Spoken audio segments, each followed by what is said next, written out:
இவ்ளோ நேரம் பித்ரு தோஷத்த பத்தி இவ்ளோ தெளிவான விளக்கத்த குடுத்திருந்தீங்க. இத தவிர இந்த தோஷங்களும் இருக்கு. இதுவும் ரொம்ப முக்கியமான தோஷம் தான் அப்டின்னா, அது வேற என்ன தோஷங்கள் சார்? பிரம்மகத்தி தோஷமா? ம். ரொம்ப தெரிஞ்சுக்கணும் மக்கள்லாம். என்னன்னா, இந்த வரகுண பாண்டியனுடைய கதைய படிச்சு பார்த்தா தெரியும். ம். மதுரை ஆண்ட மன்னன் வரகுண பாண்டியன்.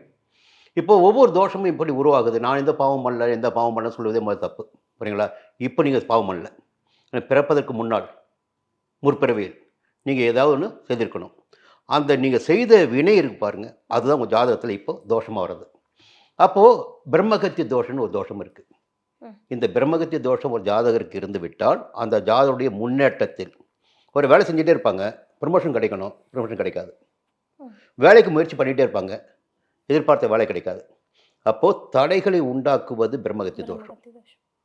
நிறைய வரலாறு படிக்கட்டும் மக்கள். வரகுண பாண்டியனை படித்தா போதும், இறைவனை படித்தா போதும், இல்லை கூகுளில் போய்ட்டு பிரம்மகத்தி தோஷம் என்றால் என்னவென்று தெரிந்து கொண்டால் போதும்.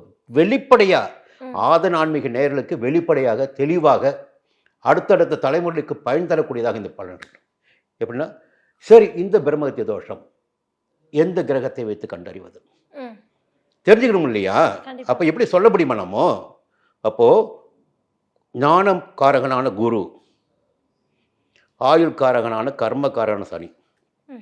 இந்த 2 கிரகங்களை மையமாக வைத்துத்தான் பிரம்மகத்தி தோஷத்தை நாம் கண்டுபிடிக்க முடியும். இப்போ குருவும் சனியும் ஒரே வீட்டில் இணைந்திருந்தாலும், குரு பகவானுடைய வீட்டில் சனியோ, சனி பகவானுடைய வீட்டில் குருவோ சஞ்சரித்தாலோ, குருவுடைய சாரத்தில் சனி பகவானோ, சனி பகவானுடைய சாரத்தில் குருவோ சஞ்சரித்தாலோ, சனியும் குருவும் பார்த்து கொண்டாலோ, இத்தனை கேட்டகரி இருக்கு. இவை யாவும் பிரம்மகத்தி தோஷத்திற்கு உரிய அடையாளங்களாக இருக்கும். ம். புரியுங்களா? இந்த ஜாதகர்களுக்கு நீங்கள் சொன்னீங்கல்ல, முதல்ல கேட்டீங்களா கேள்வி, மிகப்பெரிய யோக பலன்கள் இருக்குது, நடக்கலை கிடைக்கலை அப்படின்னு.